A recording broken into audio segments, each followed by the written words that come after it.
அந்த தாலியை எடுத்து என் கழுத்துல கட்ட வருவான்ல, அப்ப அந்த தாலியை புடுங்கி விட்டு எறிஞ்சு இந்த கல்யாணத்தை பண்ணிக்க மாட்டேன்னு சொல்லி நிப்பாட்டுறதான்னு ஒரு சின்ன கன்ஃபியூஷன்ல இருக்கு. சரியான ட்விஸ்டோட வந்து சின்ன மருமகள் இன்னைக்கு நடந்திருக்கு. கல்யாணத்தை நிப்பாட்ட தான் போகிறேன். ஆனால் எப்போ நிப்பாட்டணும்னு சொல்லி நான் யோசிச்சுட்டு இருக்கேன். ஒரு சின்ன கன்ஃபியூஷனில் இருக்கிறேன். கல்யாணம் மணமேடைக்கு ஏறினோடனே சொல்லலாமா, இல்லைனா மணமேடை ஏறினதுக்கப்புறம் கழுத்தில் தாலி கட்ட வருவாங்கல்ல, அப்போ சொல்லி இந்த கல்யாணத்தை நிப்பாட்டலாமான்னு சொல்லி நான் யோசிச்சுட்டு இருக்கேன். அவ்வளோதான். ஆனால் நான் என்ன டிசிஷன் எடுத்தாலும் மணமேடையில் போய் தான் டிசிஷன் எடுப்பேன். திடீர்னு எனக்கு தாலி கட்டணும்னு தோணா கூட நான் தாலி கட்டிக்கிடுவேன் அப்படின்னு சொல்லி சொல்கிறாங்க. இதை கேட்ட ஈஸ்வரியெல்லாம் ஷாக் ஆகுறாங்க.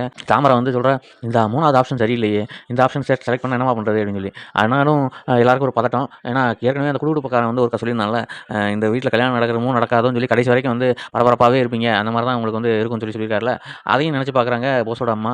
இந்த பக்கம் சேது வந்து அவங்கள கூப்பிட்டு வராங்க, அந்த மலைவாழ்வாசி 2 பேரை எப்படியாவது இந்த 1 கோடி ரூபா போஸுக்கு கிடைக்க விடாமல் பண்ணுறதுக்காக கூப்பிட்டு வராங்க.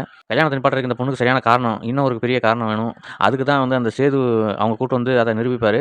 அதை நிரூபித்ததுனால தான் இந்த பொண்ணு வந்து இந்த விஷயத்தையும் சேர்த்து சொல்லி இவங்களை வந்து இந்த கல்யாணத்தை வந்து நிப்பாட்டணும்னு நான் நினைக்கிறேன். நீங்கள் என்ன நினைக்கிறீங்க? கமெண்ட் பாக்ஸில் கமெண்ட் பண்ணுங்கள். தேங்க்யூ.